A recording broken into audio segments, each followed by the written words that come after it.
Assassins. My name is Simon, I'm Associate Game Director on Assassin's Creed Shadows, and today we're gonna go through a comparative gameplay walkthrough showcasing both stealth and combat for our two protagonists. You ready? Set? Parkour down!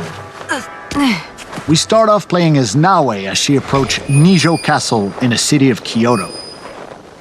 We're also playing in the new immersive mode, which means everyone in Japan is speaking their own native language, but everything is subtitled. Give that mode a try, it's pretty cool. Like any castles in the game, this place is full of gear and resources ripe for the taking, and we are free to go about it any way we choose. And so we choose to eliminate this poor Ashigaru soldier. Don't worry, he's with the bad guys. Okay, let's observe our surroundings and get our bearings. We've got one Ashigaru working the haystack, another on patrol back there, and we've got a samurai daisho right here, which could be a challenge. And there's the alarm bell, which, trust me, if you pride yourself as being a stealth player, you don't want anyone to ring that bell. Although we're safe right now using the rooftops, Nijo Castle is fairly flat compared to most other castles. If things go awry and we have to disappear in a hurry, it's going to be harder here because the roofs are just not that high. So we are going to take our time. Yeah, the Samurai Daisho is by far the most dangerous enemy in this area. And since we have a Tanto equipped, this is a perfect setup for a double air assassination. Well, almost. Like I said, this Daisho is pretty strong, but no matter. A quick change of headgear with a particular perk that gives us one additional chunk of assassination damage on all air assassinations should do the trick. Oh yeah. Okay, that's a good start. Let's crouch in the shadows for now and see what happens. Vanishing in the shadows only works whether you're crouched or prone, so keep that in mind. Okay, as long as this guy stays far away, he's not much of a threat, so kunai to the face it is. And while this other guy is busy reloading his Teppo rifle, we go up, and he goes down. Beautiful. Okay, moving on to the next section. Using Observe Mechanic once again, we can see that there is quite a lot more enemies here. A few Ashigaru, a sniper, a couple servants, but I think we have a pretty obvious next move right here. Next customer, please. There's a lot of open space right in front of us, and it will be hard to close that distance without being seen. Perfect opportunity to call upon our ally Genojo and some of his exploding tricks. Okay, time to go to work.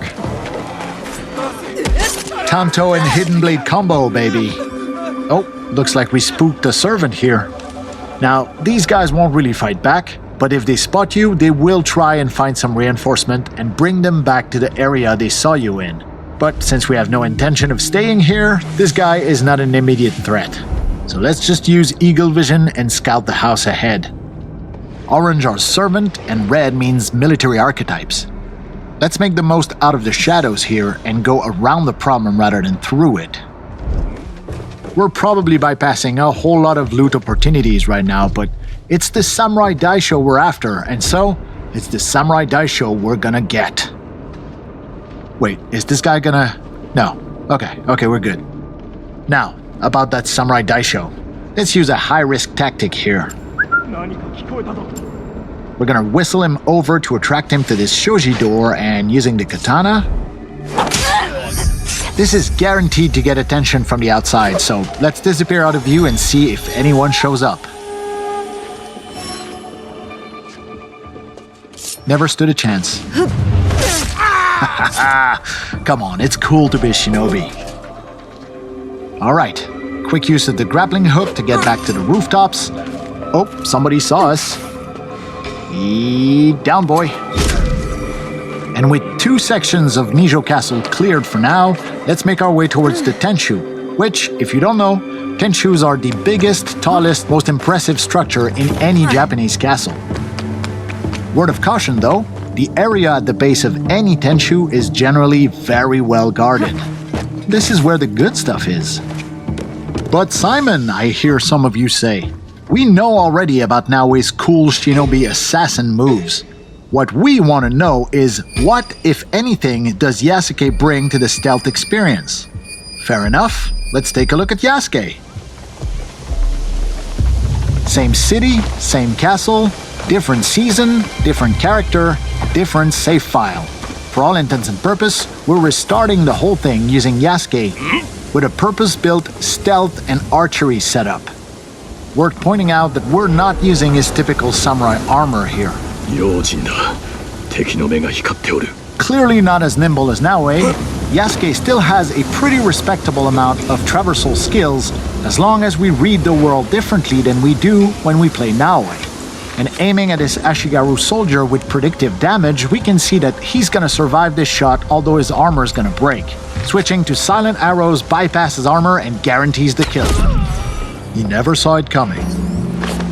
Yasuke can generate a lot of sound while moving through the environment, so choosing where, and more importantly, when to drop is going to be crucial as we make our way through Nijo's courtyard. Taking a calculated risk here. Okay, we're good. Yasuke not having a hidden blade means that his types of kills are badass and very noisy, so you want to space them out as well to avoid unwanted attention. And here is the first Samurai Daisho in this Yasuke stealth run. And I think he just noticed his buddy is missing a head. Welcome to the club.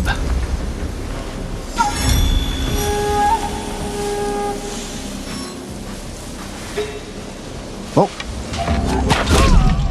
Silent arrows all day, baby.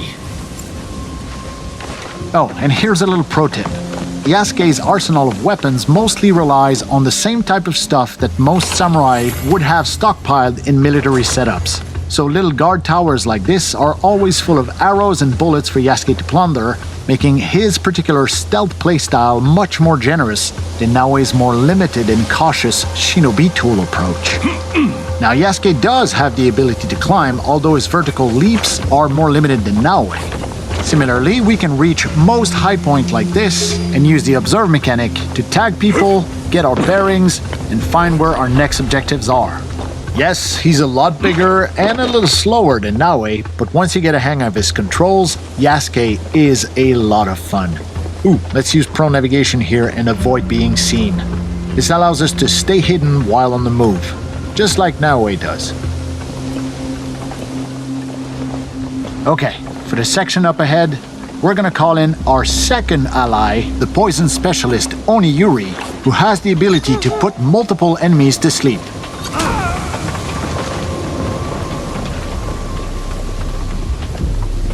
Yeah, no poison for you. Courtyard clear. Time to move into the house. Little fun fact about Oniyuri's poison clouds, they will affect any other enemy who investigate those bodies and will also make them fall asleep. And since Yasuke does not have eagle vision, whistling in a door frame is a sure way to get the attention of whoever might be lurking behind a door and get the drop on them. Hi.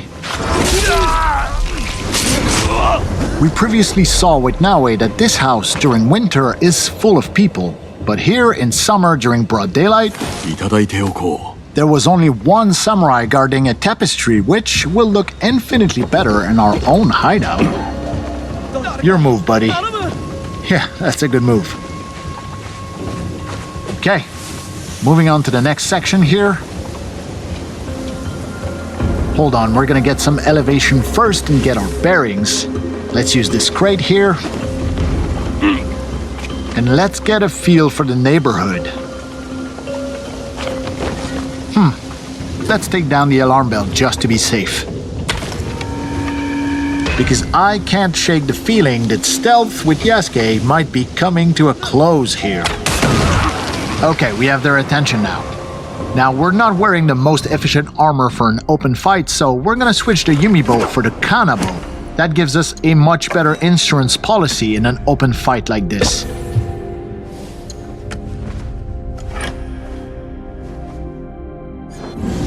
Okay, let's go get it. Oh yeah, you're up.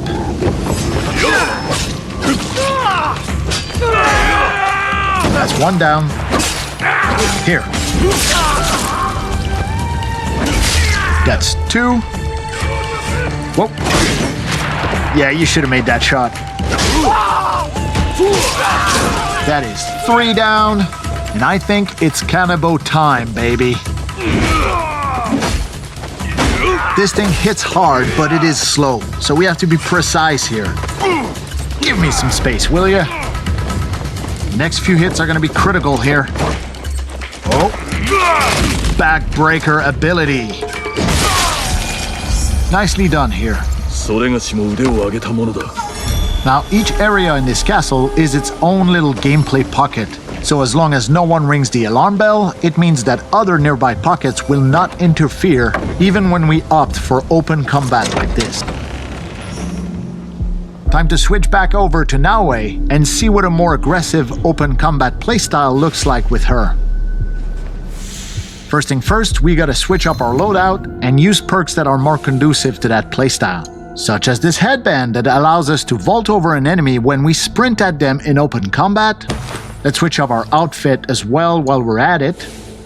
Yeah, we don't have a good perk reason to equip this right now, but I kinda like this one, so life's about taking risks, man.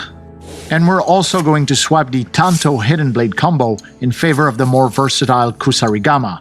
Oh yeah, this one has 60% increased damage over distance. Okay, let's put that to good use. And I think I see our first victim here. Whoa, whoa, whoa, whoa, whoa. Okay, that must be a servant. Gotcha.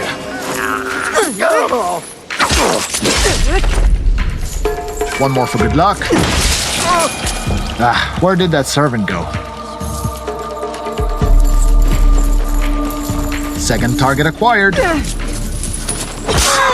Trust me on this one, you will want to unlock the Kusarigama Rush Assassination skill.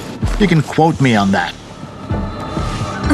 Quiet approach here, and down he goes. Observe mechanic. This identifies a secondary target we've been tracking for a while now. Wait, yeah, it was a servant, because we can see them coming back with a bunch of reinforcements. So we're gonna dispatch Yaya to take care of that distraction. She should have no problem dealing with these two grunts. I mean, I think. Yeah, she's got this. Okay, here we go. Pull the trigger too fast on this one. Deflect plus manual vault over, but with this headband perk we got on, we just have to sprint at the enemy and it auto vaults over. Nice little perk. Whoops, sorry about the barrels. Ow! Hup. Yo, I'm over here. And catch. Okay then, have some of this.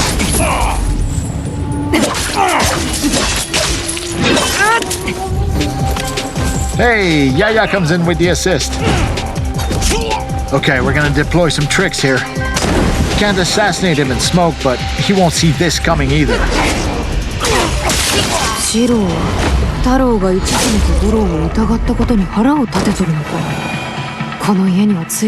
Yeah, you tell me. Don't worry, it'll all make sense once you get your hands on the game. For now, let's take a look at the very top of this Tenchu, where this white dot represents the unique Samurai Daisho chest from this castle. Using the grappling hook, it's pretty easy to hook up on those large overhangs and make climbing the exterior of a Tenchu pretty much a breeze for Naoe. That being said, we're bypassing quite a few loot opportunities right now. There is more than 30 unique castles in the game, and each of them comes with their own Daisho chest, which only unlocks once you deal with all the Samurai Daishos stationed within that castle. We're not talking about random loot drops either. Every single Daisho chest contains bespoke, handcrafted, legendary gear, either for Naoe or Yasuke, all of it some of the best loot you'll find anywhere in Assassin's Creed Shadows. Let's have a look at the beautiful skyline of Kyoto on a brisk winter morning.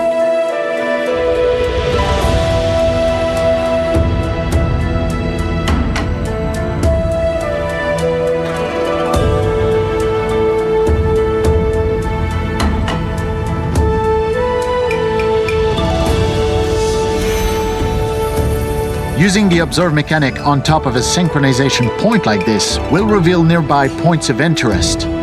Up to us to place markers as we see fit to further our exploration of Japan.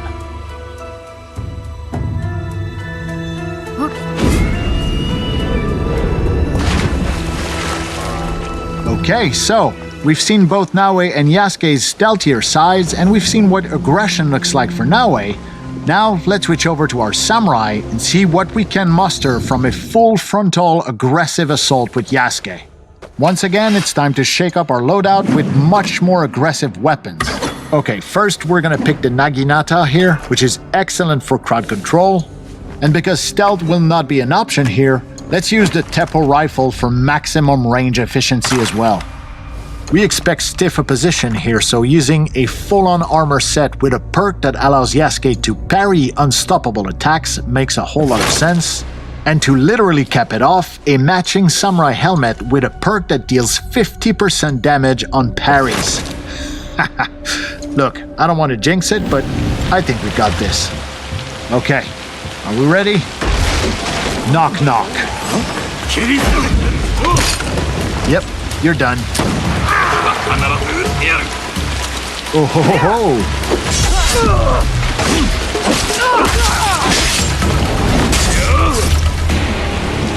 Alright, who's next? Okay, I think we're just gonna beeline straight to our target here. Oh, sniper on the right. Calling in Yagoro. He'll take care of that sniper while we are running straight into the dragon's mouth. This is gonna be good.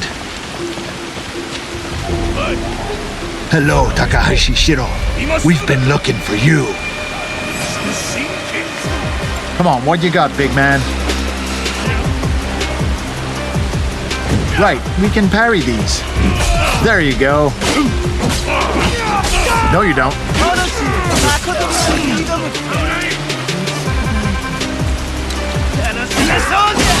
He's down.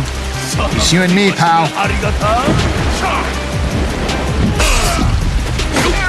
Armor break.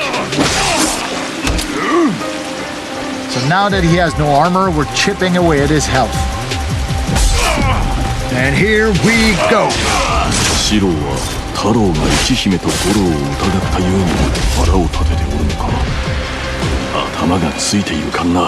Yeah, I know. People will just have to untangle that mess for themselves. Okay, not bad. Here's to a job well done. 2 Daishos dead and 1 secondary target off the board. Now, we've seen Naoe climb the exterior of a Tenshu with ease and agility, but when it comes to Yasuke, sometimes it can be easier to just take the stairs and climb all the way up. You'll find plenty of loot, the occasional straggler, and most awesome of all, you'll be able to enjoy our fantastic sound design. Just listen to that rain.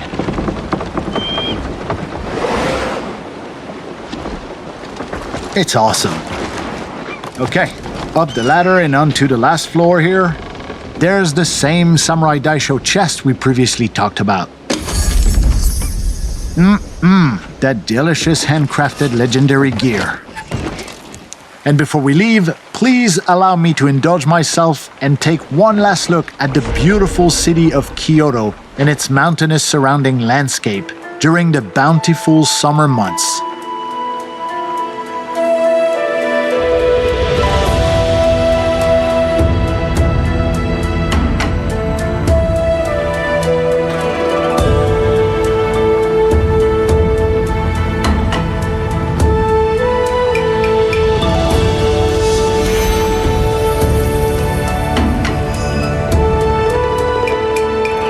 this concludes our comparative gameplay walkthrough for stealth and combat between Yasuke and Naoe. For everyone at Ubisoft, we hope you'll join us on the streets of Feudal Japan very soon. Have a good one. See ya!